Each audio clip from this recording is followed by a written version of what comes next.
Bienvenidas, bienvenidos y bienvenides a esta quinta y última mesa de diálogo y coloquio. La mesa tiene un título bastante sugerente, Herramientas situadas, algunas alternativas para desmilitarizar la comunicación, de modo que se nos ha asignado la tarea de cerrar abriendo. Creo que se han planteado alternativas en todas las otras mesas, pero la tarea específica nos la dejan a nosotras. Y me pareció que una de las formas más de lo más necesario de cara a este tipo de reflexión era plantear alguna pregunta. Y me vino a la mente esta mañana la famosa formulación de Audre Lorde, que no se puede desmontar la casa del amo con las herramientas del amo. Y de aquí, bueno, pues emergen una serie de preguntas, ¿no? ¿Cómo sería entonces una comunicación política que no utilice las herramientas del amo? Y llevándolo al caso un poco más concreto que nos ocupa hoy, ¿cómo sería una comunicación política que escape a la militarización?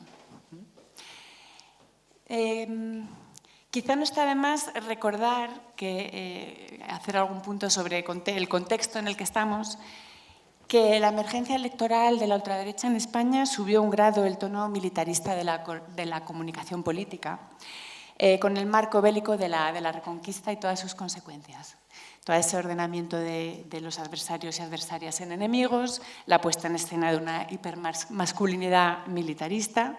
Y si os acordáis, creo que vale la pena traer a la memoria aquel famoso meme de la batalla, que empiece la batalla, que se lanzó en las redes el día antes de las elecciones del 29 de abril de 2019. Entonces, estamos en un contexto peligroso donde prima la política de batalla. No replicar ya no es una opción y nos vemos rodeadas de dilemas que yo creo que podemos plantear el día de hoy, quizá algunos de ellos sin respuestas. Cuando realizo algunas intervenciones públicas, porque yo también investigo en torno a la ultraderecha desde la crítica feminista, siempre el peor momento que paso es cuando me preguntan por las alternativas, ¿no?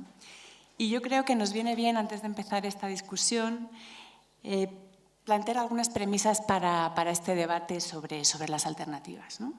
Diría que, por supuesto, nadie aquí va a presentar recetas, tampoco tenemos antídotos, pero sí tenemos buenas preguntas y, sobre todo, algunas alternativas grandes o pequeñas que prefiguran otros mundos comunicativos que debemos poner a discusión y conocer.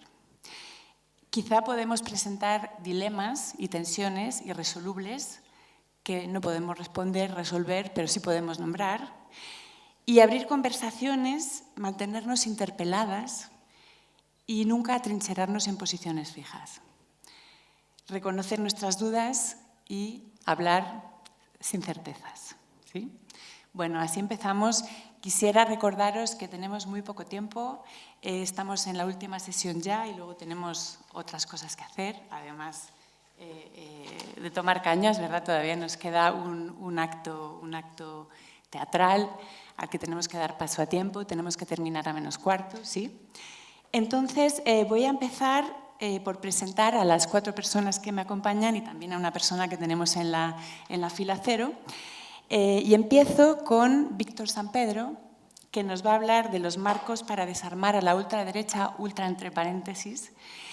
Es catedrático de Opinión Pública y Comunicación Política de la Universidad Rey Juan Carlos de Madrid. Es profesor investigador invitado de Comunicación y Política en la UPF de Barcelona también. Profesor invitado en diversas universidades latinoamericanas, de las que destacó Brasil y México. Coordinador habitual de los grupos de trabajo en comunicación política de los congresos de la Asociación Española de Ciencia Política. Fundador de ACOP. Miembro de varios consejos editoriales de revistas internacionales. Investigador prolífico en torno a campañas y elecciones, nuevas tecnologías y comunicación, movilización social y electoral, identidades colectivas y medios, nuevos géneros de información política, campos en los que ha publicado pues, una decena de libros y muchos artículos. Además, según cuenta él, combina esta labor académica con numerosas colaboraciones con proyectos sociales de empoderamiento comunicativo. Víctor acaba de publicar un artículo en Contexto que tiene mucha relación con lo que hoy nos va a presentar y quiero animarle a que nos hable de esto que él plantea, y le cito, como desertar de las guerras culturales. Adelante, tienes 20 minutos. Mil gracias, Marta, y por supuesto a todos los que han trabajado en la elaboración de este programa, y una invitación que me entusiasma, ¿no? Por primera vez, bueno, se cumple el sueño de ser telonero de alguien al que realmente admiro, como es Leo Bassi, ¿no? Entonces, gracias por dejarme telonear a Leo, y gracias por dejarme acompañar también por las compañeras que estáis aquí. En realidad voy a leer ese artículo, por si no lo habíais leído, pero también para exponerlo a vuestro juicio, y lo leo para ajustarme a los 20 minutos que tengo, o incluso a ver si puede ser menos. La propuesta es desarmar las llamadas guerras culturales y, en su lugar, hacer una comunicación política democrática. Es decir, una comunicación que sostiene a comunidades que dialogan entre sí y que, dialogando, debatiendo, cobran protagonismo y se erigen en sujetos políticos e informativos de pleno derecho, y que, por lo tanto, tienen eco e impacto institucional. Así que empezamos con un grito: no a la guerra. El marketing electoral más beligerante es propio del destropopulismo. Este último, de carácter reaccionario, y ciertas réplicas de la izquierda intentan identificar a los líderes con la ciudadanía, y para ello encubren evidentes desigualdades de poder y generan polarización afectiva, es decir, nos dividen y enfrentan a quienes mantenemos preferencias políticas contrarias. Los generales de la mercadotecnia nos polarizan para blindarse, identificándose con la tropa. Esta asume y repite las arengas, como me repetía Jorge. Pon esto también en el artículo, ¿no? Jorge Gaut. Y esas arengas las toman como si fueran propias, de modo que el belicismo comunicativo encubre así el poder de los mandos, consolida y salvaguarda a los jerarcas que envían a los mandados al frente, porque los consideran soldadesca, prescindible, víctimas propiciatorias de la mentira que ellos mismos han ayudado a viralizar. La pandemia ultra que afecta a las instituciones y nos infecta con valores antidemocráticos no se cura, a mi modo de ver, con discursos identitarios o ideológicos opuestos cargados de superioridad cognitiva o moral. Abro comillas. La contundencia democrática, cierro comillas, y estoy citando a Pablo Iglesias Turrión, ex vicepresidente de Gobierno, en un artículo justo publicado la semana anterior a este que os estoy comentando. Y le recuerdo entonces a Pablo que esa contundencia democrática no se traduce necesariamente en un combate ideológico. Y en la mayoría de las ocasiones, ese combate, disimula la falta de proyecto político, porque una democracia contundente conduce a acordar medidas políticas concretas, aquí y ahora. Cierto es, como también señalaba Pablo, que resulta clave asegurar foros donde dialogar, y se empieza eligiendo bien a quien dirige los entes de radiotelevisión pública o los foros públicos como este en el que nos encontramos. Pero el credo ideológico de un periodista se pliega a un protocolo profesional bien clarito y que se resume en considerar los hechos sagrados y las opiniones privadas. Y su misión, la misión de la prensa, lo decía ayer aquí Miguel González, es diferente a la del intelectual orgánico o propagandista, porque no se trata no intenta construir hegemonía ideológica, asume de partida idéntica legitimidad a cualquier portavoz o actor político-social, pero les impone los mismos baremos de veracidad, favoreciendo acuerdos que redunden en el bienestar de la mayoría social. Se trata de convocarnos a realizar colectivamente, y aquí abro de nuevo comillas porque intento dialogar con Pablo, en otro artículo que tuvo previamente, y le cito textualmente: Se trata de convocarnos a realizar colectivamente, abro comillas, el análisis más afilado sobre el funcionamiento del poder y el diseño de la política más sofisticada para desafiar esas relaciones de poder existentes. Frente al artículo precedente, que yo considero que era doctrinario y adoctrinante, Pablo Iglesias, en este otro artículo, señala como medida concreta, en vez de lanzarse a las diatribas contra los amos de las grandes superficies y de los supermercados, para combatir la inflación en las grandes superficies, la inflación en la cesta de la alimentación, una medida muy concreta y que probablemente pusiera muy nerviosos a todos esos magnates de los supermercados, que es, como en otros muchos países, construir una red, erigir una red de supermercados, de cooperativas, supermercados que tiraran a la baja el precio de la cesta alimentaria mínima.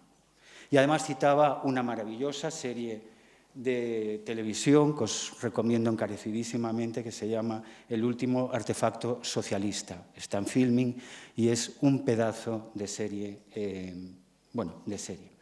Rechacemos, pues, le digo a Pablo y a tantos otros, enquistarnos en guerrillas semióticas, entrar al trapo y sacar banderas, porque las insignias no se comen y tienden a devorar a quien se las cuelga, como medallas. Desertemos de las guerras culturales en curso. Los neocon, de los que nos hablaba esta mañana Pablo Carmona, plantean un conflicto civilizatorio contra antipatriotas, migrantes y toda suerte de disidentes y desviados sexuales e infieles. La izquierda pura, con menos recursos, apuesta por aplicar el foquismo guevarista a la comunicación, la guerrilla de la contrainformación, y desatar lo que en los años 70 se decía un Vietnam en cada redacción. Pero ambos bandos olvidan que la estrategia bélica no es que mate y produzca como primera víctima la verdad, sino que es en sí misma mentira y mentirosa. Porque instaura un régimen donde gobierna quien más y mejor miente. Las fake news son armas de destrucción masiva del diálogo democrático. Se trata de propaganda, no de información, de propaganda disfrazada precisamente de noticias, que deshumanizan a los objetivos publicitarios, adversarios y disidentes. A todos considera combatientes y como tales los degradan su condición humana, invalidándoles como sujetos autónomos en el plano comunicativo y político. Les niega la interlocución y derechos fundamentales. Quienes se reclaman soldados antifascistas, y enfatizo, soldados y no antifascistas, olvidan que en ese enfrentamiento las desposeídas y los más débiles tienen todas las de perder, exactamente igual que en los conflictos bélicos. Cabe plantear, en cambio, una comunicación política no violenta. La no violencia va unida. No violencia. Que no estaría al servicio de las agendas y las marcas personales de los emisores e hiperliderazgos varios, sino de organizaciones y colectivos afines al público. Así que en lugar de autopromocionarse, el comunicador debiera enmarcar los acontecimientos de la actualidad en narrativas colectivas lo más inclusivas posibles, es decir, lo menos sectarias posibles. Y la tarea no equivale a la de un cuentacuentos. Más allá del llamado storytelling, se impulsan acciones concretas y movilizaciones colectivas, debates y acuerdos específicos que promuevan el cambio. Y quien se demuestre incapaz o rechace participar revelará su peligrosidad y o su inanidad como actor político. Las agendas y los marcos que empleemos debieran identificar asimetrías e injusticias no justificadas, que minan el apoyo a las democracias y, sobre todo, debieran avanzar medidas políticas contra la desigualdad. El reto reside en denunciar las condiciones objetivas de la ciudadanía y concretar cómo mejorarlas, porque es la precarización laboral y económica, con la consiguiente obturación de los proyectos de vida y la degradación del protagonismo público de las clases populares, los verdaderos motores de la involución democrática. Pongo un ejemplo, la ultra, entre comillas, derecha, estigmatiza a un MENA, un menor no acompañado, como un potencial, entre comillas, en realidad, como una actual amenaza criminal.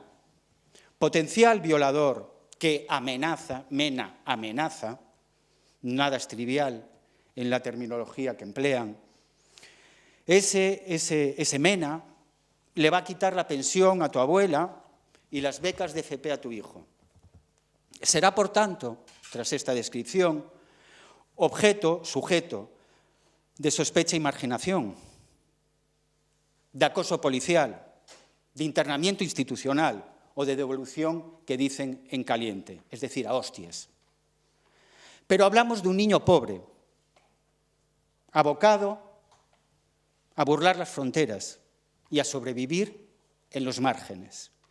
Negar la injusticia que sufre también invisibiliza las condiciones infames de los muchos y muchas jóvenes españolas bajo el umbral de pobreza. La negación de desigualdades compartidas e injustificadas priva a adolescentes, migrantes o nacionales, del derecho humano a alimentarse y a formarse para vivir dignamente. Exime a las administraciones de mantener los servicios públicos que garantizarían esos derechos y, en el marco de las privatizaciones, convierte los derechos de la infancia en ámbitos de lucro privado. En consecuencia, en vez de asumir que debemos desmentir y entrar a trapo de las desquiciadas teorías ultra de la invasión sarracena y el reemplazo, léase racial, religioso, genético, civilizatorio, debatamos cómo hacer efectivos los derechos humanos, que por definición no tienen nacionalidad ni fronteras, y hagámoslo con políticas públicas concretas. ¿Cómo desarmar ejércitos doctrinarios y guerrillas semióticas? Y lo dice alguien que ha participado en la guerrilla semiótica. O se ha vanagloriado de ello. Un abordaje ideológico, como también se ha señalado en estas jornadas, en términos exclusivamente discursivos o sociolingüísticos, refuerza una estrategia destropopulista. Los populismos de la ultraderecha, y ese paréntesis tiene sentido porque son vasos comunicantes entre partidos conservadores clásicos y neofascistas, que en España resultan evidentes y manifiestos, pues estos erigen verdades juntos, erigen verdades alternativas, se basan en esencias identitarias que no soportan el contraste con la realidad, y presentarlas como inmutables o incuestionables y combatirlas como tales, con discursos polarizados, nos instala en una guerra discursiva permanente, una situación que a su vez justifica medidas excepcionales, es decir, dictadas por quien decreta y en beneficio de aquellos que mandan y ordenan los estados de alarma y de excepción.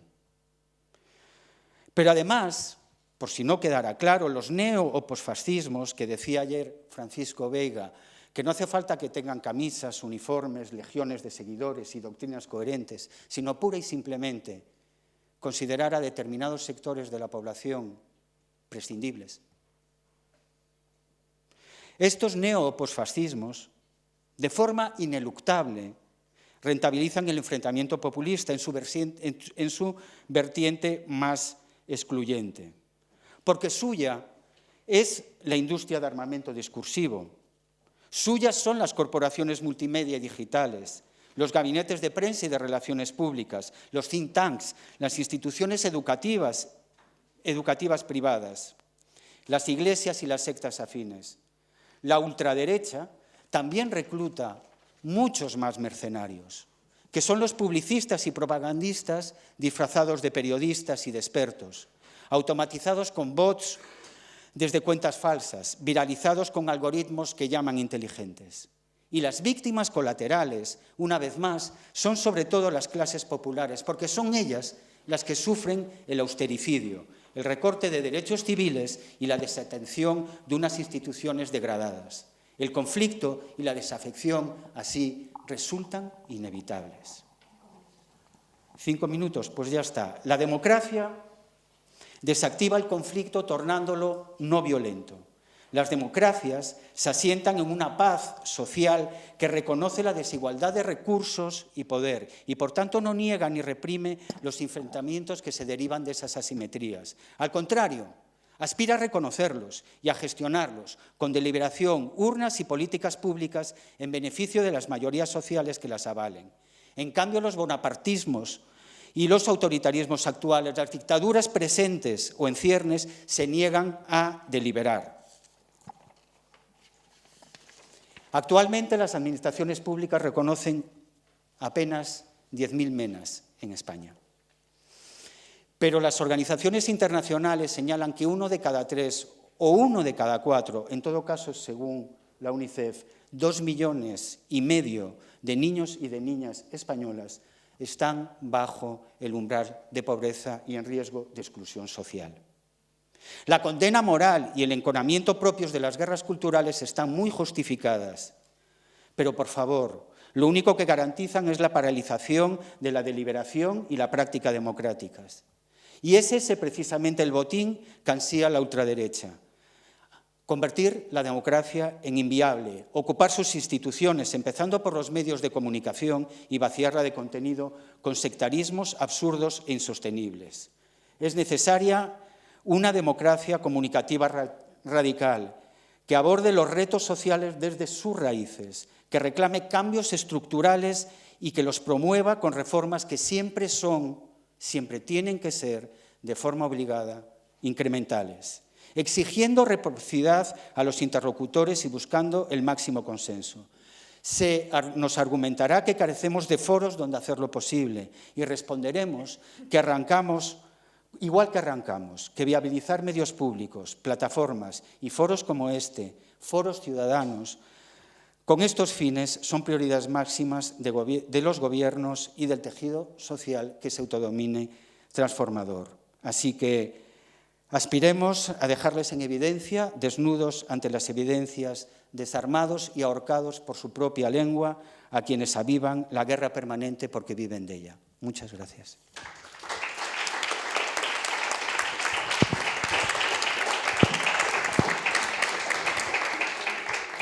Muchas gracias, Víctor, por este arranque estupendo y por atenerte al tiempo, por supuesto.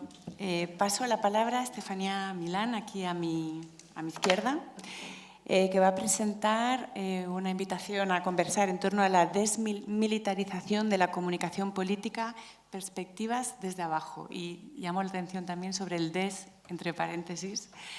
Estefanía es profesora de Critical Data Studies de la Universidad de Ámsterdam, investigadora del Centro Perham Klein para Internet y Sociedad de la Universidad de Harvard también.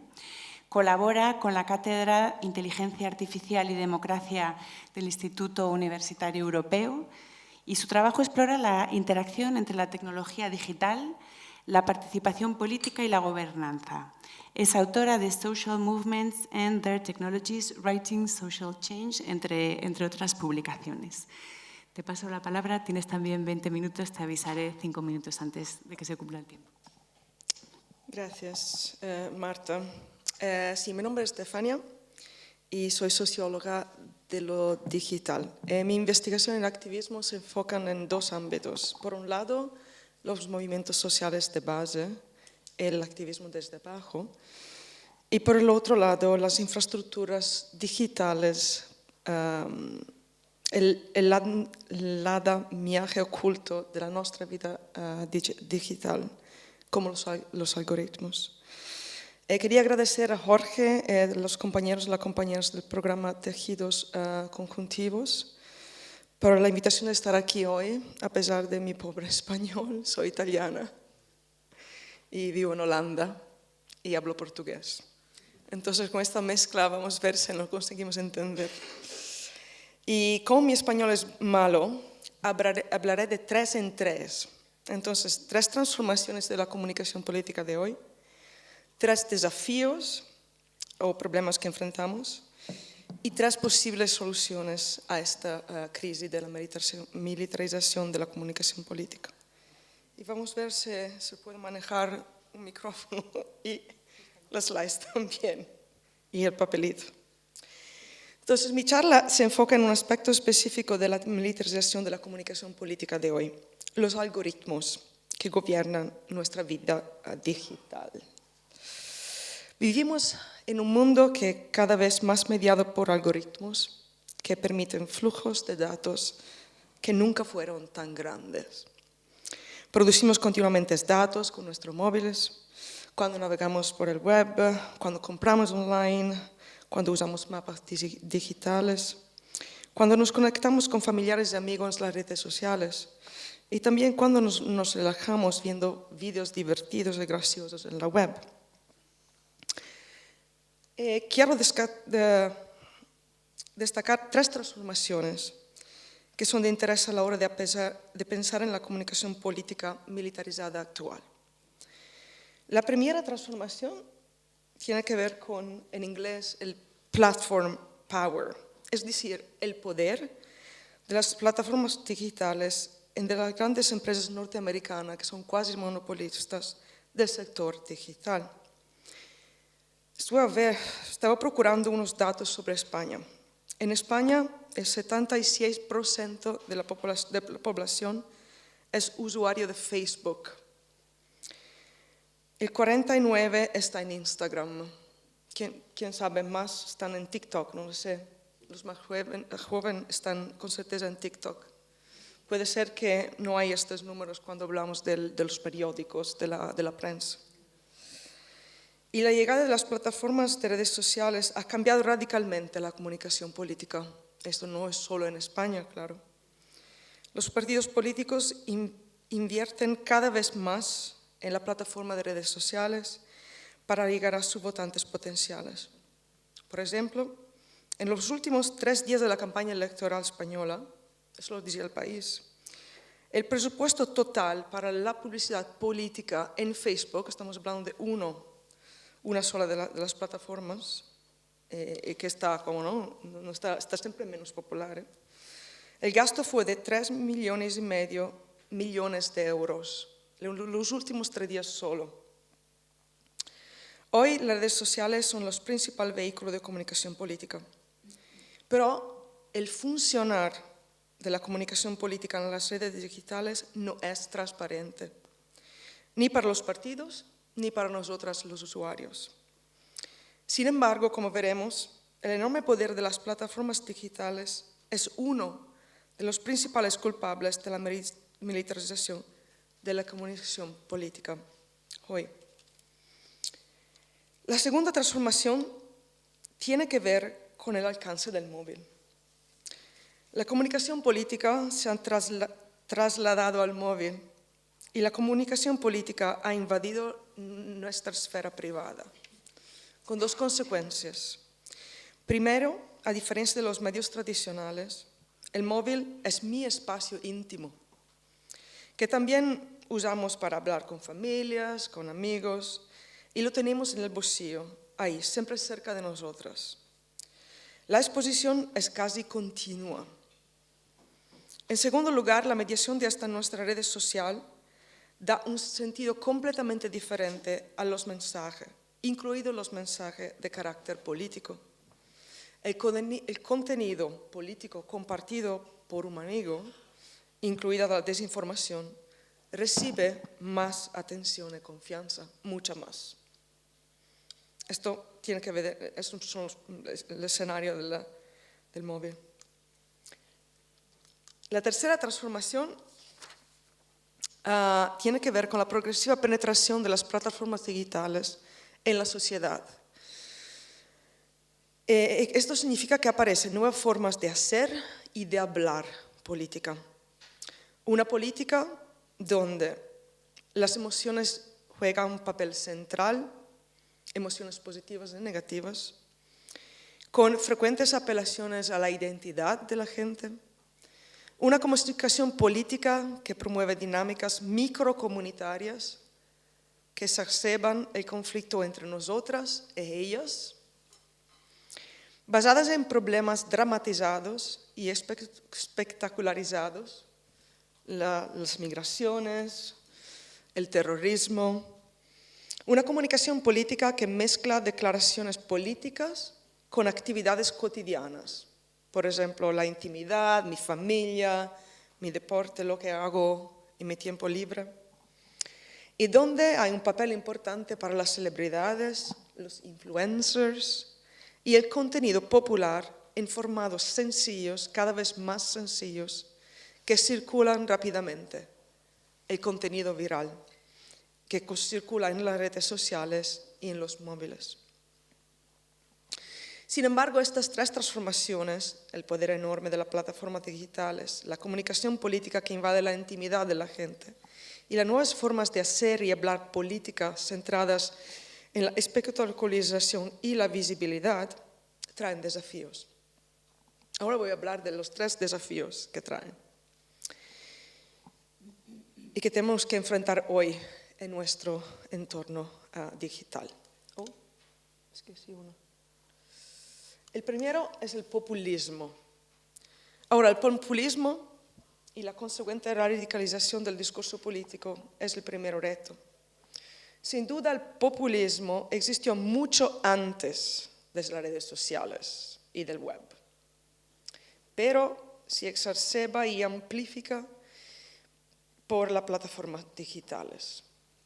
El discurso político populista radical se generaliza y su difusión está mucho más extendida en la sociedad. No es casualidad que Facebook haya sido acusado de haber hecho posible la victoria de Donald Trump sobre Hillary Clinton en las elecciones presidenciales estadounidenses del 2016. Segundo reto.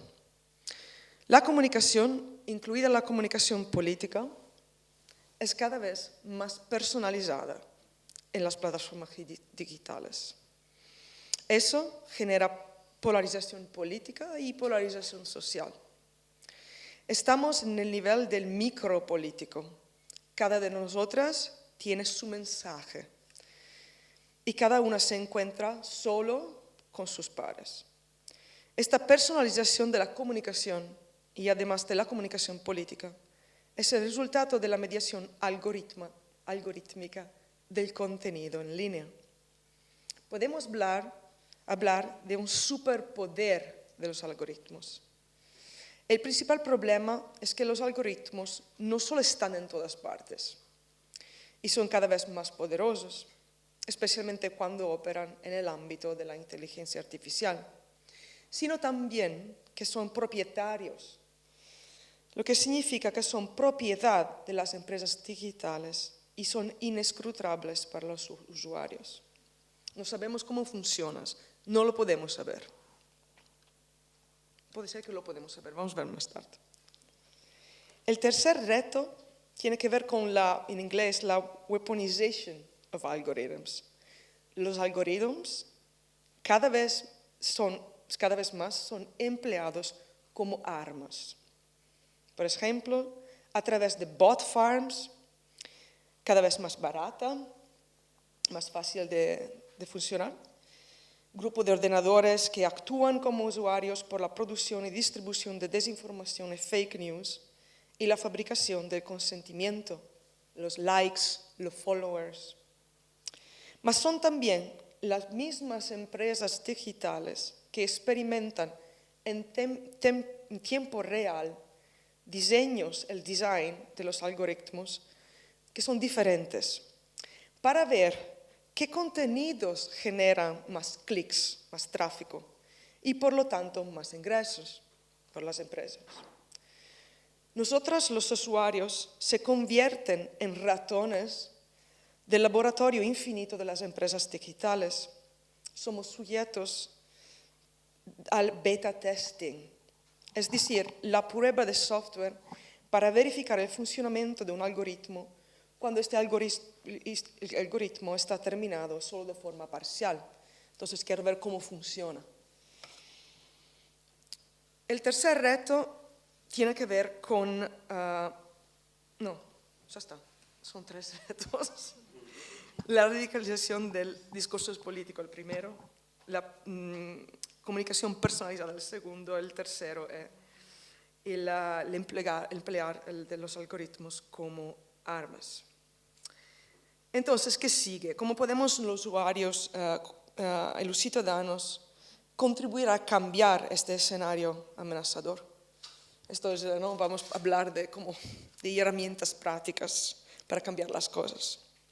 ¿Cómo podemos ejercer nuestra ciudadanía si no controlamos el entorno digital en lo que se forma y prospera en el discurso político y también nuestras comunidades?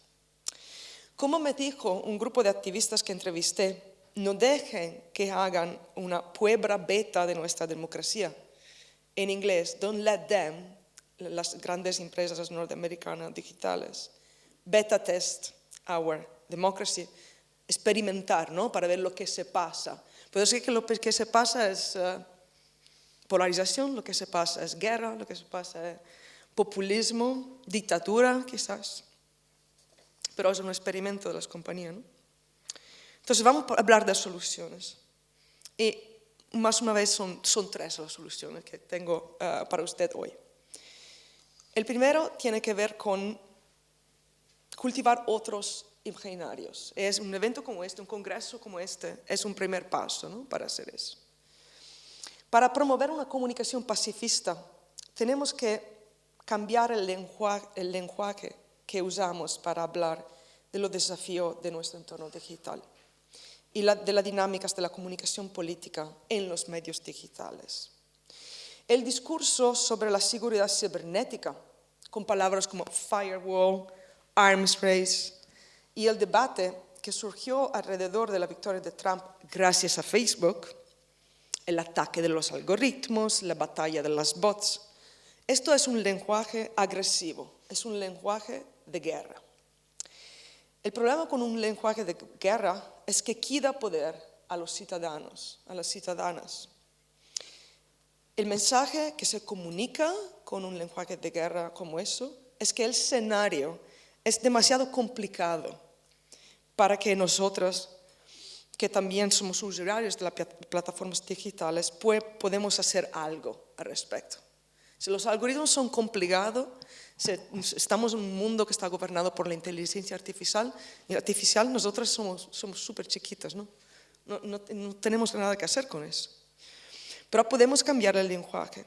Cambiar el lenguaje significa pensar formas de comunicación de otro modo y crear imaginarios alternativos de nuestro futuro, de nuestro presente como ciudadanas digitales. Urgen nuevas categorías para pensar una comunicación política diferente que no alimente la polarización discursiva, la polarización social.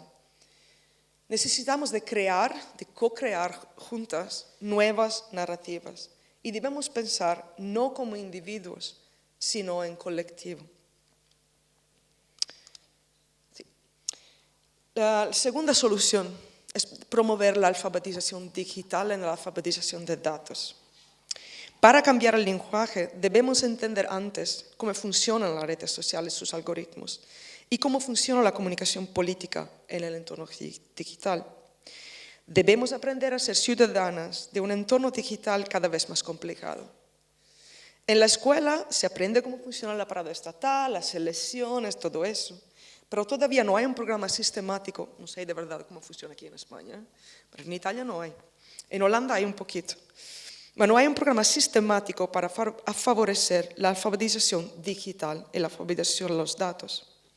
No podemos ser ciudadanas informadas, empoderadas para tomar decisiones conscientes, es decir, ciudadanos en la democracia digital, la democracia del futuro, si no tenemos habilidades digitales y una educación para un uso crítico y consciente de la tecnología.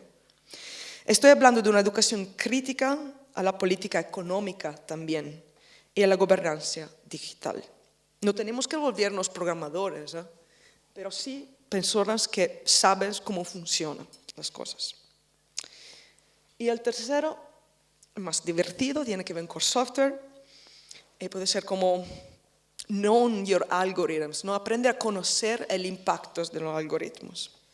¿Cómo podemos promover una educación crítica a la ciudadanía digital si no sabemos cómo funcionan los algoritmos? Pero lo he dicho antes, que no lo podemos saber. Entonces, no, es como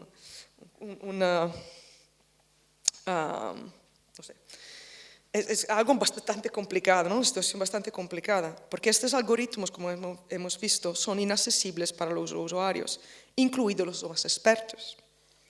Pero hay herramientas activistas, se van al web, salen al web, tracking.expose,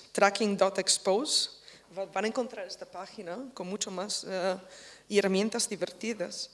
Son herramientas desde abajo para hacer eso. Es un grupo de desarrolladores de software activistas que también con la ayuda de mi grupo de investigación en Ámsterdam hemos creado una serie de herramientas de software de código abierto que están accesibles para todos, que permiten a los usuarios, también sin conocimientos especiales, de explorar el impacto, los efectos de los algoritmos de personalización en la comunicación política que reciben por las plataformas como Facebook, YouTube y TikTok.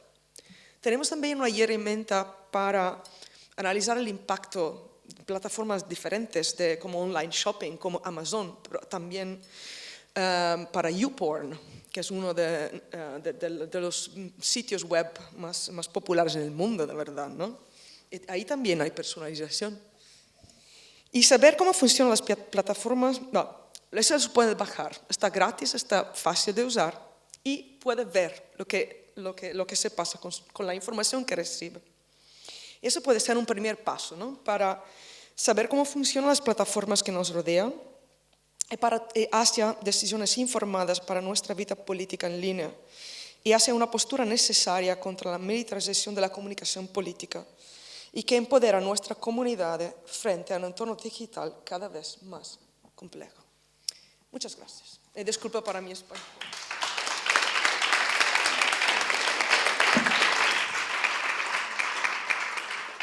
Muchísimas gracias.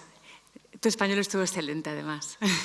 Bueno, pasamos entonces la palabra a nuestras dos últimas ponentes que van a hacer juntas, a presentar juntas el trabajo titulado Wikipedia como forma de construcción horizontal del conocimiento. Las presento a las dos. Florencia Claes es doctora en Comunicación Audiovisual y profesora en la Universidad Rey Juan Carlos, donde coordina el espacio Filibre encargado de la cultura libre. Sus líneas de investigación giran en torno a las redes sociales y las comunidades virtuales. Dice en la biografía que me envió ayer para que la presentara, me flipa la Wikipedia y el conocimiento libre. Debe ser verdad porque es wikipedista hace 13 años y desde 2021 es la presidenta de Wikimedia España, capítulo reconocido en España por la Fundación Wikimedia. Tenemos con ella a Carolina Espinosa, también trabaja ahora actualmente en el Centro de Estudios del Museo Reina Sofía y dirige el nodo de investigación sobre Wikipedia. Es doctora en Antropología Social y Cultural por la UNED y periodista. En su vertiente académica es profesora e investigadora en el campo de Derechos Humanos y Memoria, con visión de género y perspectiva comparada. Trabaja y colabora en la UNED con varios grupos de investigación y cursos y posgrados. Y por fuera allá o más allá de su trabajo académico, Carolina es parte de la Asociación de Documentalistas Dogma, autora de diversos documentales en torno a esta temática y ha sido curadora de la exposición fotográfica Exiliadas sobre el exilio de mujeres chilenas en el mundo, además de participar en varios colectivos. Os paso la palabra entonces a las dos, que creo que vais a hacer un broche de oro a nuestro cerrar abriendo. Hola, ¿se me escucha? ¿Se me escucha? Bien. Después de estas intervenciones me siento muy pequeñita y con más ganas de decir gracias al Centro de Estudios, gracias por haberme invitado, gracias al Centro de Estudios por apostar por Wikipedia. Bueno, después de escuchar lo que decía Estefanía, como que estuve repensando mucho lo que iba a decir y quiero cambiar algunas cosas. Pero pensar herramientas no militarizadas es muy difícil ahora y creo que Wikipedia es una herramienta fácilmente instrumentalizable y me da mucha pena. me gustaría que fuese de otra forma, pero a la vez el hecho de el funcionamiento de Wikipedia. Wikipedia funciona a partir de lo que colabora cada persona que interviene. ¿Y quién puede intervenir? Cualquiera. Registrándose, sin registrarse, puede escribir cualquiera. Entonces, a partir de esa premisa puede surgir el caos o la utopía que es Wikipedia en la actualidad. Entonces, ¿qué tiene de fantástico esto de Wikipedia? La comunidad. Gente que no se conoce, gente que no sabe que existe otra gente, escribe de lo que le gusta. Y ese que le gusta se autorregula con la masa. Y a la vez también, como contamos con un nivel de transparencia muy alto, podemos hacer un control, un mutuo control de todo lo que va pasando. No sé si se llega a ver algo, pero invito a que cuando salgan de aquí entren al artículo, a cualquier artículo de Wikipedia y busquen la pestañita que está al lado de la palabra artículo. No, perdón, una pestañita que dice ver historial, disculpen, y pueden ver todas las personas que han intervenido con fechas y horas y qué es lo que han modificado. En el artículo de Jair Bolsonaro podemos ver cómo es el artículo en la actualidad, del lado derecho, y del lado izquierdo podemos ver cómo era el día que se creó en español, el 2 de septiembre de 2016, pequeñito y sin foto, ¿vale? Y hay un cartelito que dice, hay un wikipedista trabajando intensamente. Un aviso, ¿no? Que había una persona trabajando mucho en este artículo. Entonces podemos comparar cómo es en cada momento de la historia de Wikipedia. Y esto es fantástico porque podemos hacer un seguimiento y descubrir si los artículos están siendo editados de forma malintencionada. ¿Cuánta gente visita Wikipedia? ¿Por qué les cuento esto? Pues para saber cuán grande es Wikipedia. Pues este gráfico muestra las visitas del año pasado, ¿sí? Durante 2020, y vemos, por ejemplo, el 8 de septiembre fue uno de los días más visitados. ¿Qué pasó el 8 de septiembre? Se murió la reina de Inglaterra. Y después, el 20 y pico de octubre, ¿qué pasó? Pues le dieron el Balón de Oro a Alexia Putellas y a Karim Benzema, que le ganaron a la reina, ¿eh? Le ganaron a la reina en visitas. Y bueno, ¿qué día es el día que menos se edita Wikipedia? Pues el 24 de diciembre. Entonces, con estos datos, ¿qué les quiero decir? Pues hay un perfil de gente que ve Wikipedia, ¿vale? Y a la vez, ¿cuántas visitas tenemos mensuales? 1.000 millones. Siempre hablamos de Wikipedia en español, ¿vale? 1.000 millones al mes y más o menos unos 45 millones de visitas al día. O sea, como si en España todo el mundo entrara a Wikipedia todos los días. ¿Dónde se mira Wikipedia en español? Principalmente en España, le siguen México, Argentina y el resto de países que pueden ver desde azul oscuro hasta azul clarito. No es la Wikipedia española, sino que es la Wikipedia en español, ¿vale? Y eso es muy importante. ¿Por qué es muy importante? Vamos a ver, volvemos para atrás, fíjense el bajón enorme que hay en diciembre en las visitas. ¿Por qué? Porque en Latinoamérica terminan las clases. Entonces, podemos ver que Wikipedia se consulta en las clases y a la vez se consulta de lunes a viernes. ¿Ven cómo es la sierra? El gráfico. Eso es lunes a viernes, lunes a viernes, lunes a viernes. Bien. Entonces, el alumnado usa Wikipedia. ¿Quién escribe todo esto? 1.800.000 artículos que hay en español. ¿Cuántas personas escribimos esto? Pues se supone que unas 70 a 80.000 personas al mes. Pero este es un dato medio viciado. Porque en realidad, para editar un artículo en Wikipedia, no entramos y guardamos y ya editamos, sino que dedicamos mucho rato. Y capaz que para terminar un artículo completo, tenemos 40 ediciones. Entonces, esta información, que es personas con al menos una edición al mes, no es un dato muy fiable. Personas realmente activas somos 4.000 al mes. Entonces, estamos dejando la construcción del conocimiento, no, la transmisión de ese conocimiento construido en manos de 4.000 personas. Una soy yo. Así que no es que hay que tener cuidado, pero sí. Entonces, ¿cómo podemos cuidar mejor esto? participando. Yo animo encarecidamente con esta intervención a que la gente participe en Wikipedia, porque es la forma de autorregular los contenidos y autorregular la comunidad. ¿Cómo trabajamos? Tenemos 5 pilares que están construidos en comunidad y a partir de estos 5 pilares salen todas las normativas. Todas las normativas nacen de una propuesta de alguien, están 15 o 30 días expuestas, reciben votaciones, reciben argumentaciones, se aprueban o no. Entonces el consenso en esta comunidad es importantísimo. Y hay uno de los pilares, el primero, que me importa muchísimo compartirlo con ustedes. Si me dan un momento.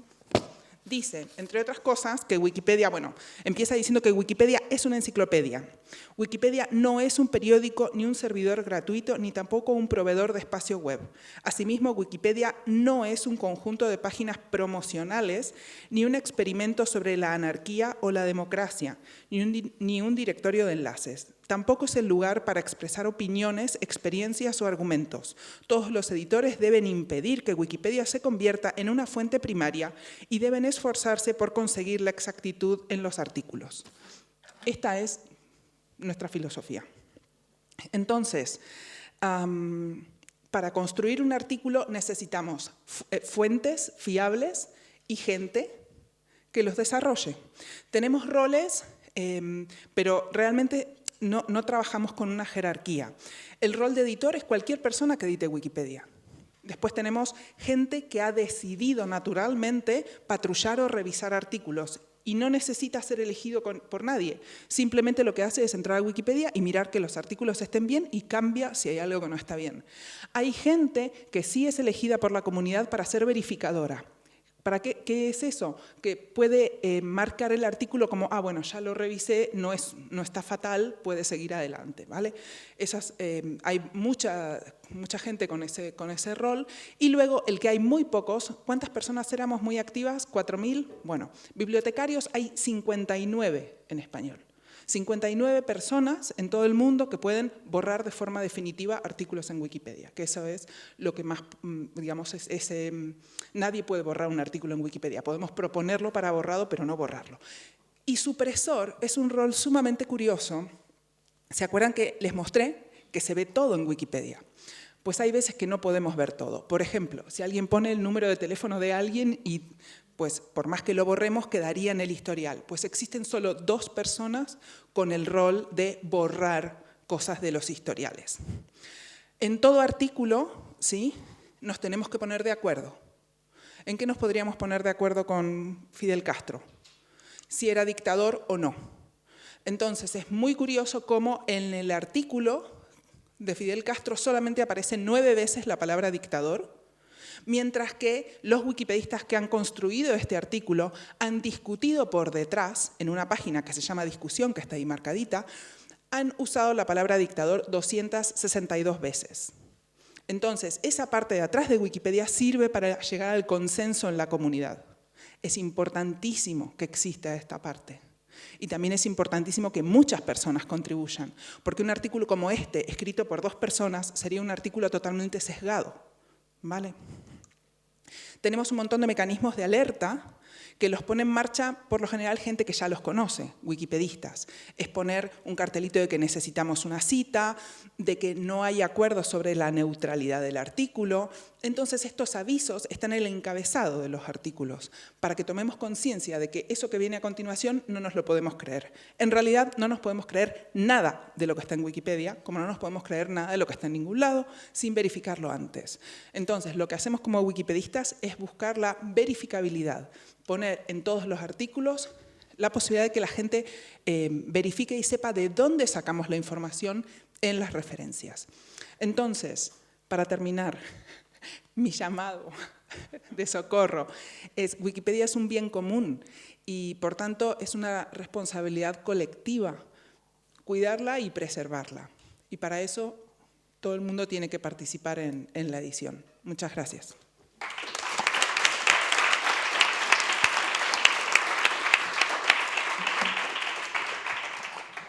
Gracias.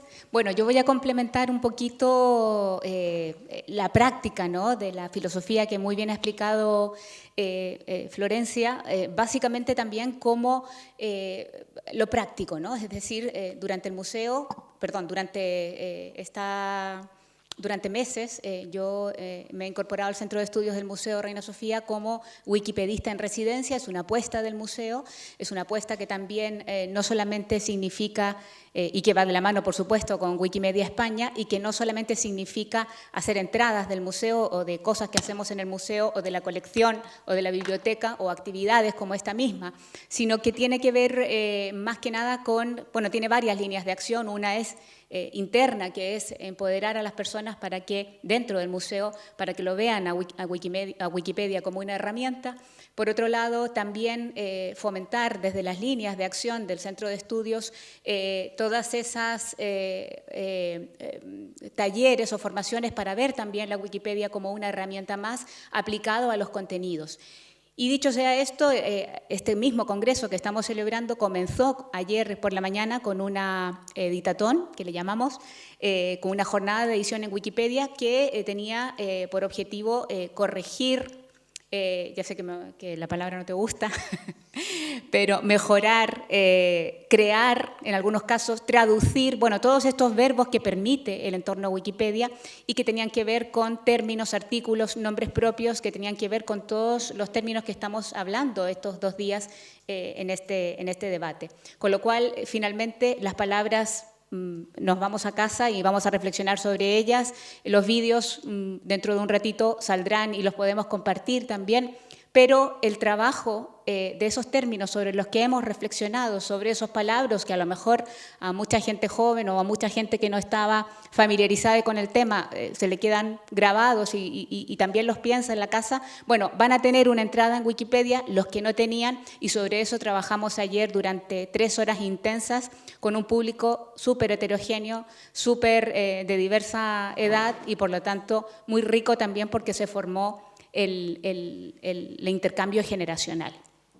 Vamos a hacer estas instancias, estar atentos a través de la web a todas las convocatorias de talleres de Wikipedia, porque precisamente tienen que ver con esa parte que se queda y con esa parte que nos interpela también y que tiene que ver un poco con... se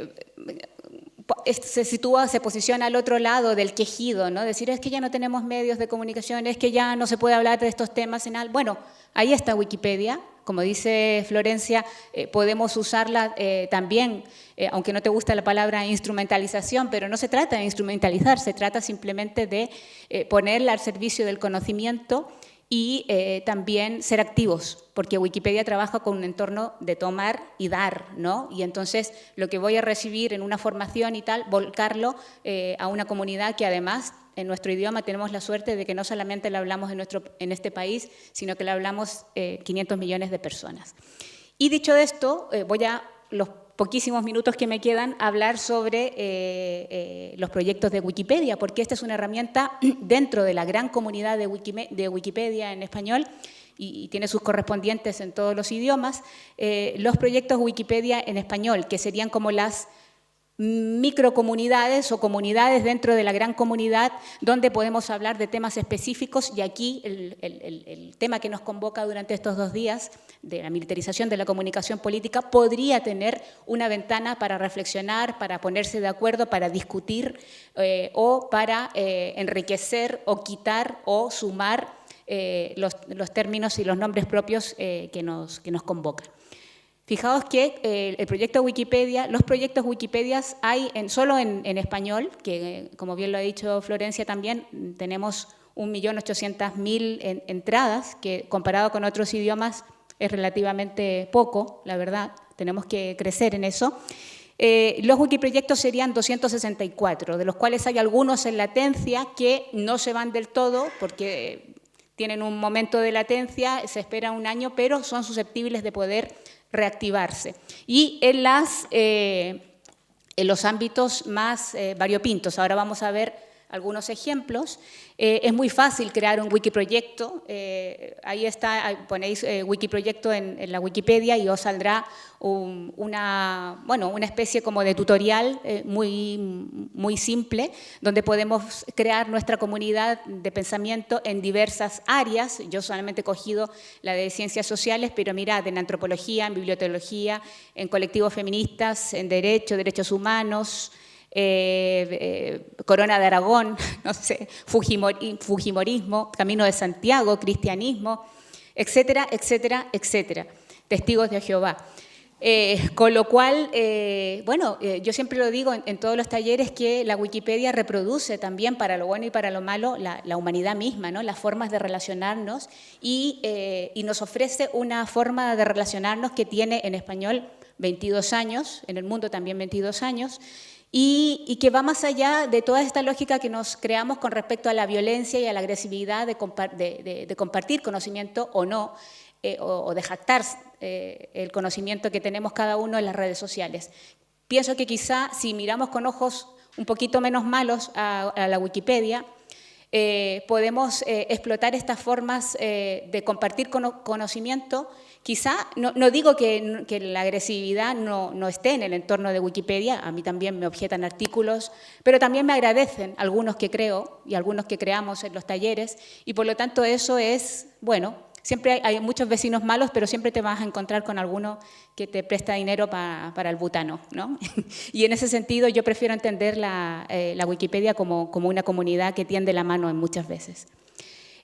Por ejemplo, proyectos. Hay un proyecto de citas, como comprenderéis, y esto lo hemos hablado en el último congreso de Wikimedia en España, la gran brecha que existe entre los contenidos editados por hombres y por mujeres y, por supuesto, con su correspondiente contenido directamente en Wikipedia, ¿no? Hay una brecha de un 70% de contenidos son generados por hombres, mientras un 30% estamos nosotras. Y uno de los wikiproyectos que está hasta el 31 de diciembre de este año es precisamente el She Said, que tiene su correspondiente en diversos idiomas, y es en una instancia que se llama Wikicitas, aumentar el número de citas de mujeres. Dentro de los artículos en Wikipedia hay, sobre todo cuando trabajamos con nombres propios, una parte de citas. Bueno, vamos a cambiar, vamos a generar, vamos a aportar citas que podéis sacar de fuentes fidedignas. Una de ellas pueden ser, por ejemplo, el mismo vídeo de esta conversación que se colgará próximamente en el repositorio de vídeos de nuestro museo, y por lo tanto podría citarse algo de lo que alguna de nuestras compañeras hemos dicho durante estos 2 días y podríamos aportarlo a su entrada y, si no, crearla y además poner la cita. Esto parece una tontería, pero cambiaría muchas referencias. Otro, Wikinoticias, es decir, no podemos crear un medio de comunicación, ya ni pensar en papel, porque esto ya es prohibitivo. Montar una radio, aunque sea por internet, también exige una suerte de legislación que hay que sortear. Bueno, pues a lo mejor el momento o el espacio de crear una comunidad de noticias para un entorno y una comunidad más directa, más local, más próxima, podría ser la Wikinoticias. También es otro proyecto de los wikiproyectos y también podría dar juego en ello, ¿no? Wikilibros, compartimos, de repente, ¿os acordáis cuando nos llenaban los mails y decían liberamos la base de 500 libros en español para tal, y luego decía, ¡ay, qué bien!, y nadie tiene tiempo luego para leerlos, ni siquiera para descargarlos? Bueno, pues no os descarguéis, ni siquiera necesitáis uno de estos cacharros. Os podéis ir a Wikilibros y ya está el repositorio creado y poder compartir algunos de estos y también aportar, en la medida del entorno de copyright o copyleft que se estime a cada creación literaria, bueno, subirlo, ¿no? Por ejemplo, hoy veía que dentro de los más compartidos hoy eran obras de Rosalía de Castro. Hoy tomé un ejemplo al azar. Y por último, un proyecto de Wikipedia importantísimo, como es el conocimiento compartido, y dentro de eso su máxima expresión, que ha tenido diversas etapas, pero que Wikipedia es hija absoluta de ello, que es el software libre. Wikipedia no se entiende sin un entorno de software libre, de conocimiento compartido, llámese Linux, llámese Ubuntu, llámese de las diferentes maneras en que ha tenido esta etapa y también las diferentes apuestas que se ha tenido desde los estados por hacer suya un conocimiento libre, batalla que en algunos casos está medio perdida cada vez que vemos un software de pago en cada institución pública o en cada institución local. Pero bueno, existe este wikiproyecto destinado al software libre y por lo tanto podemos encontrar un espacio compartido también para sortear esta valla a la militarización de la comunicación, a la segmentación, a los trolls, a todo lo que hemos hablado a lo largo de estos días y poder de alguna manera, yo no diría saltar la valla, pero sí poner un pie importante o poner un cajón para tratar de sortearla. Y eso es lo que quería compartir con vosotras. Gracias.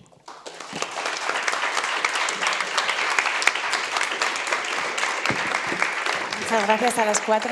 Después de este punto luminoso, paso la palabra a Toby Miller, le tenemos en la fila 0. Es profesor visitante en la Universidad Complutense de Madrid y ha sido presidente de la Cultural Studies Association de Estados Unidos y profesor durante varias décadas en las universidades de California y Nueva York. Tiene una obra académica extensísima y será nuestro primer comentarista el día de hoy. Con 5 minutos, después pasaremos al debate. Adelante. Gracias, ¿no? Y solo 2 puntos, porque tengo 5 minutos, y como Estefania no soy nativo hablante, ya al nivel de ella, de hecho. Pero quisiera enfatizar 2 elementos importantes, yo creo, que tienen relevancia a la consideración del rol de los dispositivos de comunicación y la guerra. Si estamos considerando la historia del desarrollo de la tecnología de comunicación, las guerras son centrales. No se puede imaginar, por ejemplo, la invención del género cinematográfico de cinema directo o cinema verité. ¿Se llama cinema directa en castellano, más o menos?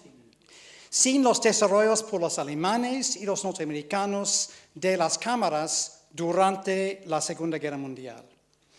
Y no se puede imaginar la creación de este bebé y otros dispositivos aquí en esa aula sin el Pentágono. No sé si conocen la obra de Mariana Mazzucato, otra italiana, en donde ella está explicando que casi todos los elementos de los teléfonos smart eran inventados por las universidades gringas, norteamericanas, con dinero directamente desde el Pentágono, desde la Armada, desde el Ejército, desde otras partes de la administración militar de los Estados Unidos. Pero otro elemento, este bebé tiene sangre al dentro, sangre de 8 millones de personas en Congo, muertos, violados, y personas quienes son víctimas de la esclavitud juvenil.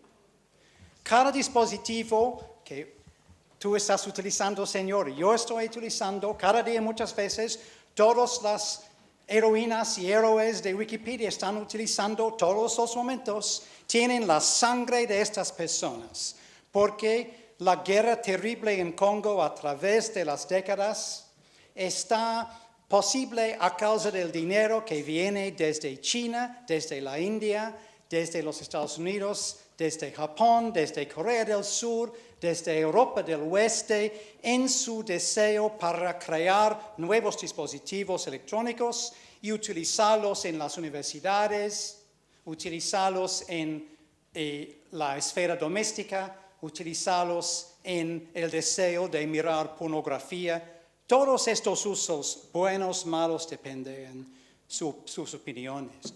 Pero muchas veces los usuarios de estos dispositivos no piensan dónde está la sangre dentro del portátil.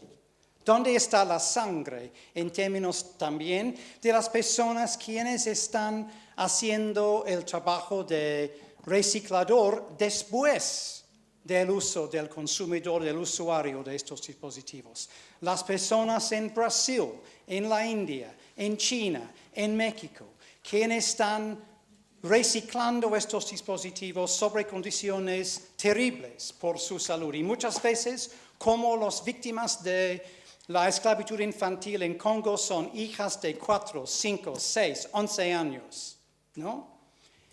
Entonces, estos dispositivos tienen roles terribles en todas las guerras del mundo, pero no solo en términos de propaganda, no solo en términos de cobertura periodística buena o mala, pero en su propia infraestructura.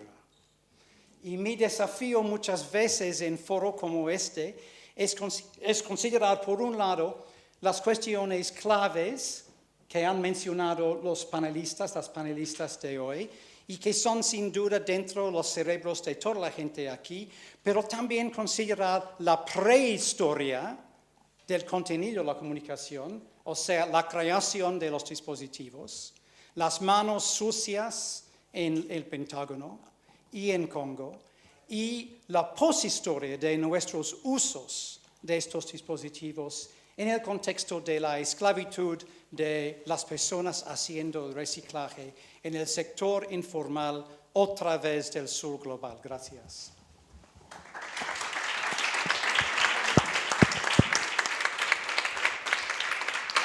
Gracias, Toby.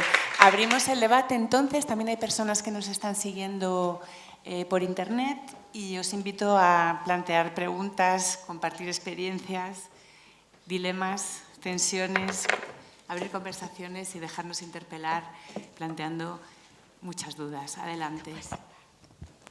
Haremos una rueda de 3 o 4 preguntas. Os volveré a pasar la palabra para que continuéis el diálogo y tenemos media hora aproximadamente. Muchas gracias. Yo voy a hacer una pregunta con intención de ampliar el tema de las tecnologías digitales al conjunto de las tecnologías.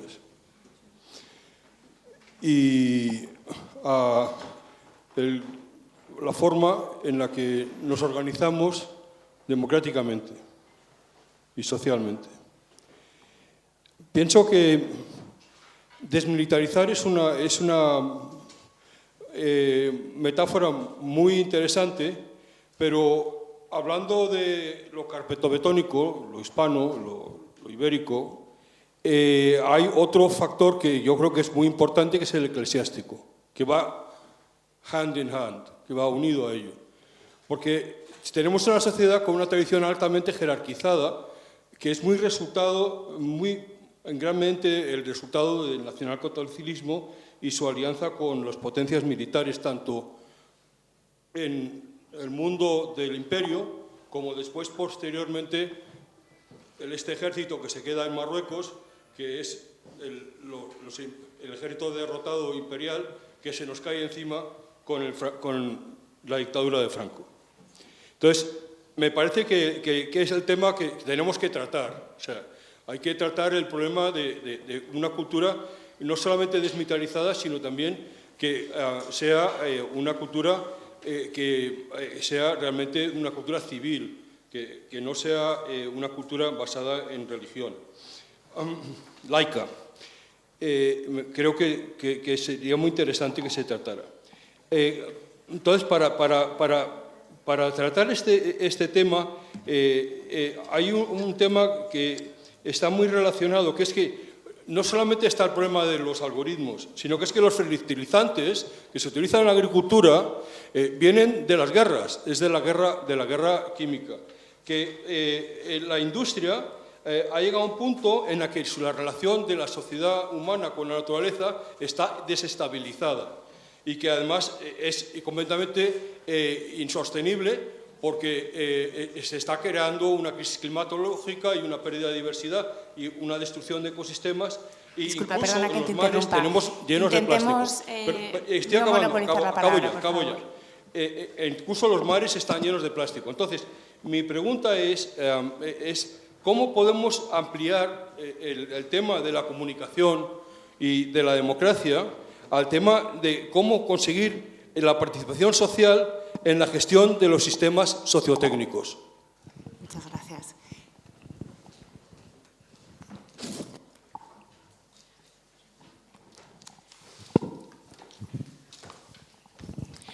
Hola, gracias. Tengo una pregunta, pero voy a empezar un poco con una reflexión, porque esta charla me acordó mucho sobre un libro súper importante, ¿no? Lo del Marshall McLuhan, el mensaje. El medio es el mensaje, ¿no? Entonces vivimos en unos tiempos en cual el mensaje es fatal. Yo soy artista y me interesa mucho trabajar, reflexionar en temas de la mirada, a dónde miramos, por qué, cómo guiamos la mirada de la otra gente desde el mundo del arte. Y me gustó muchísimo la última intervención, porque hay muchísimas guerras de cual no hablamos, hay conflictos, no sé, lo de Palestina, hay niños en Palestina con un cóctel Molotov que todo el mundo lo ve como un terrorista, pero en Ucrania, si esto pasa, cuando ves una mujer con cócteles Molotov, pues ya todo el mundo está defendiendo, ¿no? Porque se trata de la Unión Europea, de la identidad que se está intentando crear en común, lo que me parece muy bien. Pero mi pregunta es, ¿qué hacemos para hablar más de este tipo de sangre que permite este tipo de eventos, ¿no? Guiar un poco la mirada y desde aquí a lo mejor contribuir más a las narrativas que necesitamos, ¿no? Pero no sé, es más como una reflexión si queréis responder o no. Gracias. Muchas gracias.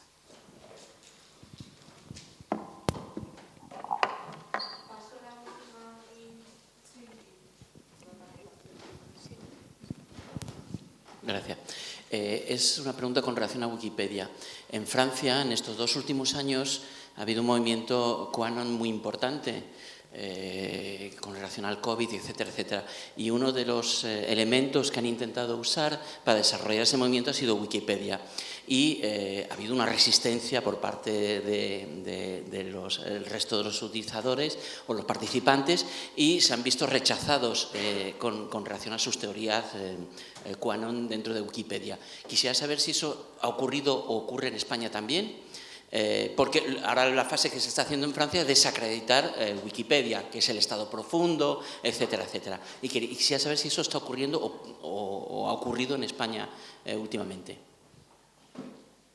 Hacemos una primera ronda de intervenciones. Podéis responder quienes os sintáis interpeladas y después proseguimos con otras preguntas y comentarios del público. Bueno, me voy a animar. Con respecto a la primera reflexión que hizo el caballero, creo que justamente herramientas como Wikipedia, yo barro para mi lado, en las que cualquier persona puede intervenir y el contenido que vuelque, mientras tenga referencias, se puede quedar, creo que es una herramienta bastante democrática. Entonces, por ahí se puede empezar en lo que estaba comentando.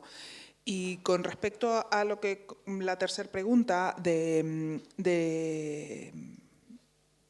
tema de los negacionismos, ¿no? Del espacio que hay en Wikipedia para los negacionismos. No es que haya espacio mientras que haya materiales, haya fuentes, eso se puede incluir. Entonces, ¿qué pasa en Wikipedia? Pues tenemos artículos que directamente se llaman negacionismo del cambio climático o negacionismo del COVID, ¿no? Entonces, tienen un montón de fuentes y a la vez también esos artículos tienen el apartado de discusión que veíamos antes en el caso de Fidel Castro, lo tienen inmenso. De hecho, esos artículos suelen tener más extensión en la discusión que en el mismo artículo.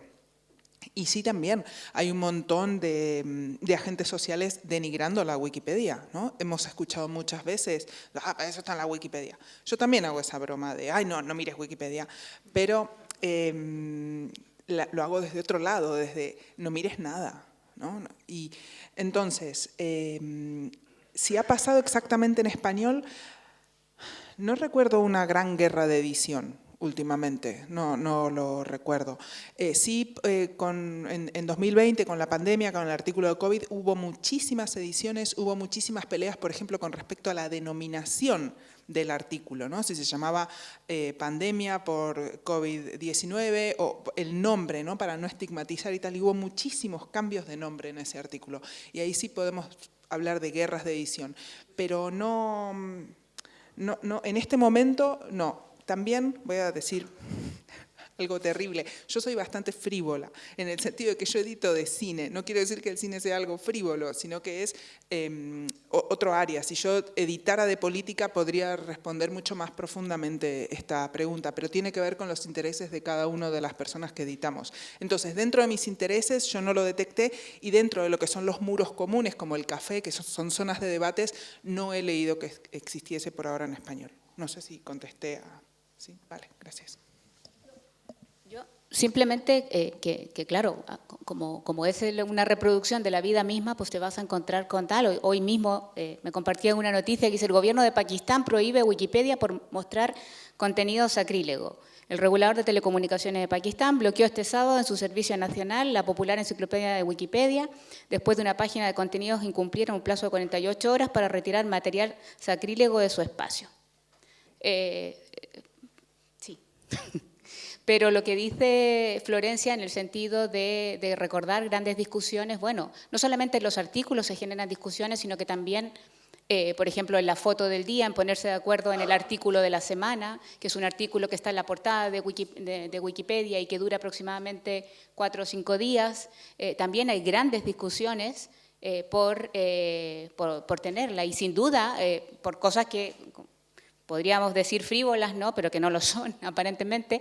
El artículo destacado en Wikipedia Español que está esta semana es Super López, y no tengo ninguna duda en que, bueno, el cómic del grupo Bruguera, y no tengo la menor duda de que detrás también hubo una incendiada discusión. Entonces, bueno, es un reflejo de lo que pasa, de lo que nos pasa también como comunidad humana.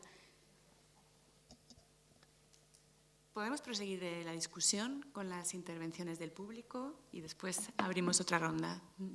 3 o 4 preguntas más. Adelante.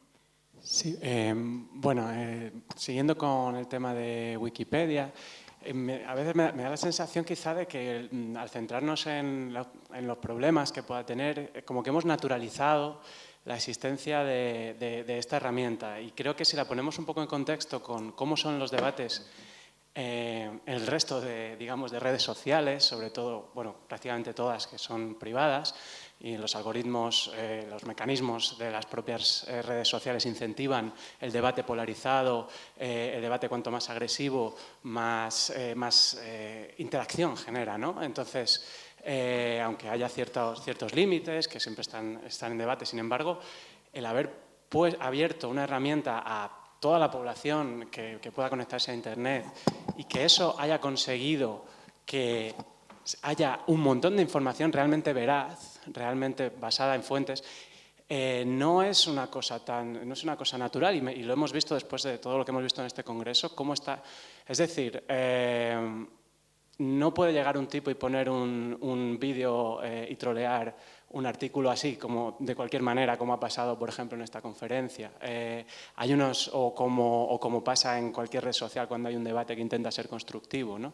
Hay unos mecanismos, esos mecanismos, yo quisiera saber un poquito más sobre ellos, cómo se hace para evitar trolls. Yo sé que no se puede crear un artículo antes de haber editado bastantes veces, que hay una comunidad que vela por esto, y esto me parece una cosa realmente sofisticada y que además creo que se podría... dice que no es un laboratorio de experimentación democrática. Yo pues ahí discrepo, creo que sí lo es. Creo que esos mecanismos son los mismos que se han utilizado, por ejemplo, no son los mismos, pero son la misma naturaleza que se han utilizado, por ejemplo, en el 15M para dinamizar asambleas y hacerlas posibles. Es la misma idea, pero aquí es más sofisticada. Ha habido mucho aprendizaje durante estos 20 años. Me gustaría saber un poquito más sobre esos mecanismos, porque a día de hoy, a pesar de estas guerras, esta posibilidad de instrumentalización, sigue siendo una fuente realmente importante comparado con la propaganda que hay todo alrededor, ¿no? Entonces, por eso quería saber un poco más sobre eso. Gracias. ¿Alguna intervención más antes de devolver la palabra a la mesa? Adelante.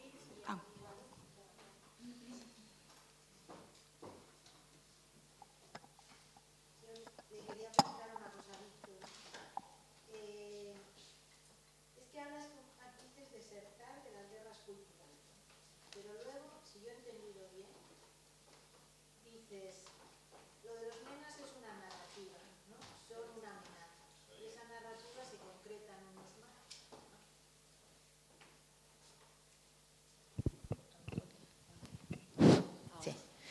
Bueno, dices desertar, pero luego, si yo entiendo bien, dices, la cuestión de los menas se crea una narrativa, ¿no? Son una amenaza que va asociado a varios marcos. Te van a robar la pensión, van a violar a las chicas blancas, lo que sea, varios marcos asociados a eso. Y dices, podemos crear otra narrativa que no son una amenaza, son parte de los 2 millones de niños pobres que existen en España, a los que deberíamos proteger, y activar otro marco, reenmarcar, diciendo, por ejemplo, que cuando se les institucionaliza se está generando una privatización, que es un negocio.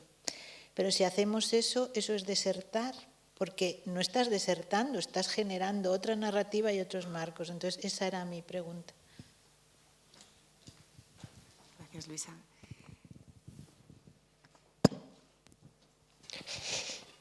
Bueno, nada, gracias por todas las intervenciones.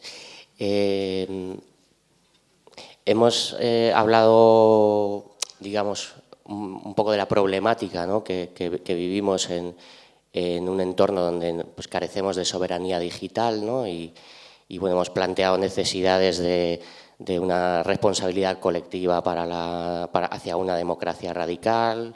Hemos hablado de necesidad de una alfabetización digital hacia una hipotética o posible soberanía digital. Hemos visto Wikipedia como una herramienta que está ahí posible y bueno, y luego pues nos ha caído el charco encima de asumir la prehistoria y la poshistoria como quizás cosa más tangible que nos ubica en dónde nos encontramos, ¿no? Cuál es la realidad de Internet, cuál es la realidad de las herramientas digitales sobre las que debatimos. Entonces yo me pregunto si tal vez en una cosa que no es ni prehistoria ni poshistoria, sino memoria o memoria de los posibles, ¿no?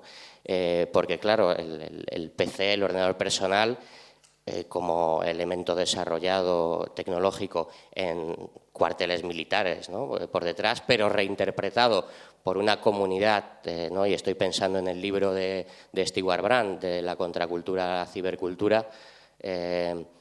Bueno, hubo momentos donde se pensó como una herramienta de liberación, igual que el LSD, que también era, ¿no? una herramienta para ampliar autoconciencias, pero había sido puesto como arranque en un laboratorio militar, ¿no? Entonces, bueno, mi pregunta es si tal vez en esa vuelta a la memoria, en aprender qué falló en ese momento y cómo se acabó en Apple, en fin, ¿no? En todos los caminos hacia Silicon Valley, ¿no? Cómo empezó ese camino, pero teniendo en cuenta dónde había empezado y con las buenas ideas que partía, si tal vez en la revisión de esa memoria de los posibles, pues habría estrategias hacia eso que estamos buscando hoy, ¿no? Muchas gracias. Una intervención más y pasamos la palabra después a la mesa. Vale, yo en la línea de lo que él decía, bueno, y también agradeciéndoos mucho las intervenciones, es una pregunta rápida, o sea, como estaba pensando en que creo que de las cosas que habéis hablado, algunas tienen que ver como con poner en evidencia algunos de los mecanismos de poder que hacen que vertebran la manera de funcionar de lo digital, con esto que decía él de pues la falta de soberanía y tal. Estaba pensando en, pues eso, en todas estas empresas que funcionan de manera muy jerárquica y opaca con los algoritmos, o sea, señores que deciden cómo funciona eso, que deciden que ninguna persona usuaria pueda entenderlo del todo bien.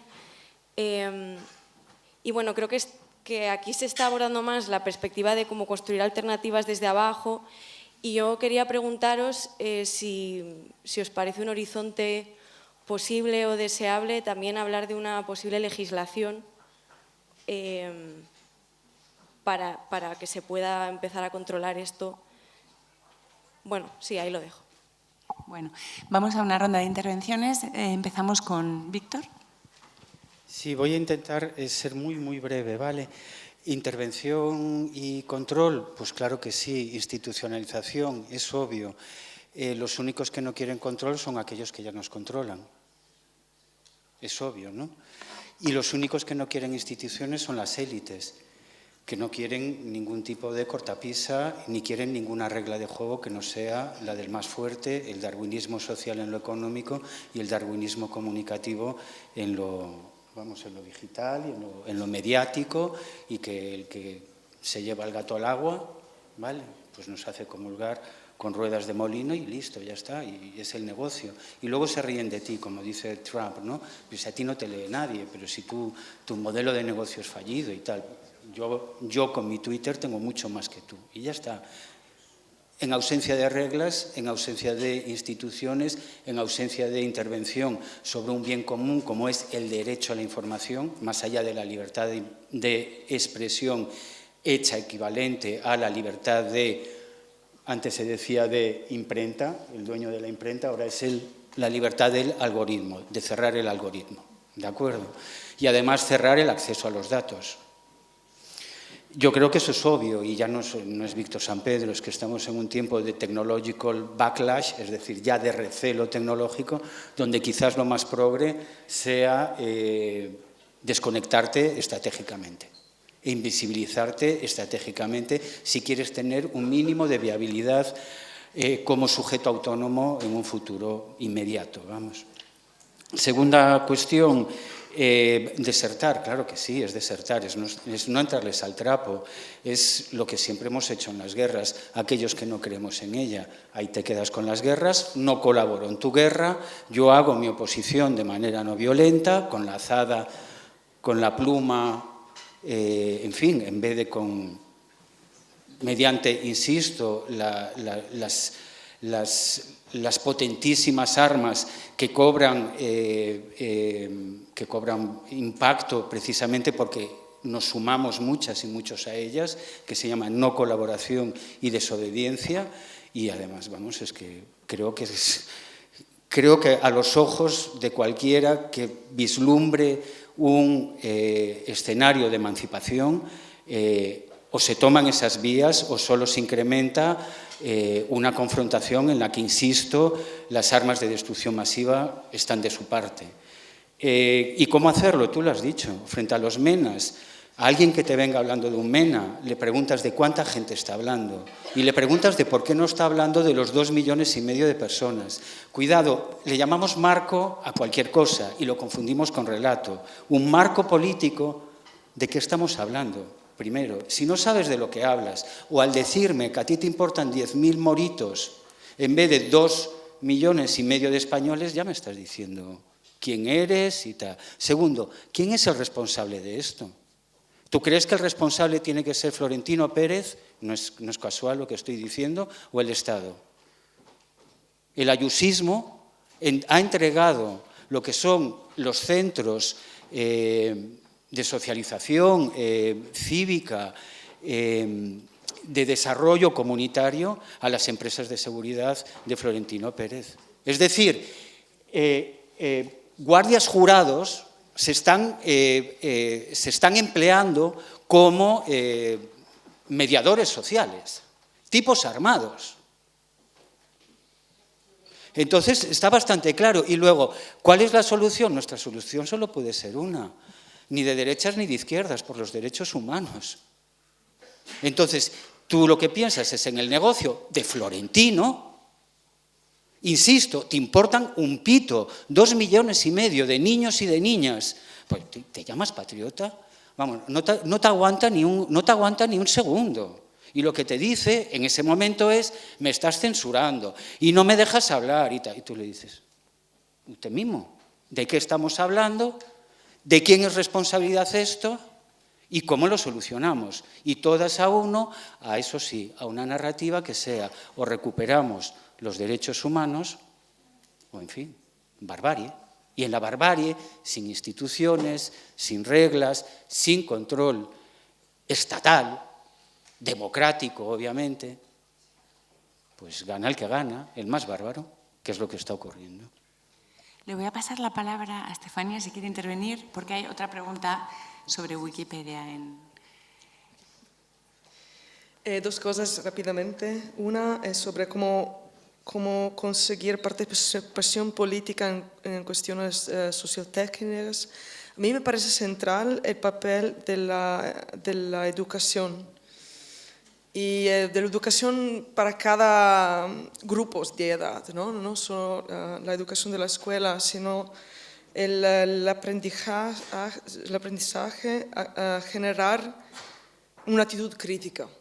Y esto es algo que tenemos que trabajar como colectivo. Es un trabajo muy largo, no se puede resolver así en 2 días. Esto puede cambiar las cosas.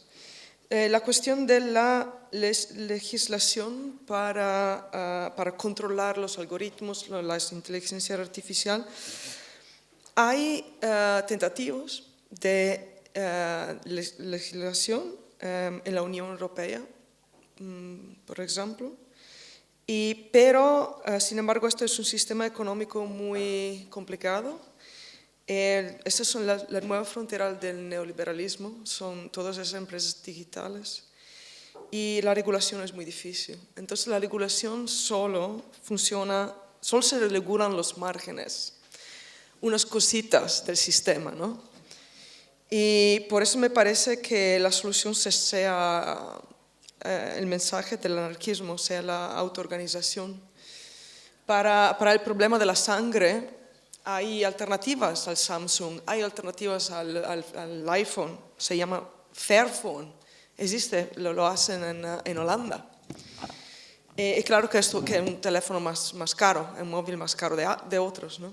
Pero la autoorganización me parece, como la educación, algo muy importante para el futuro.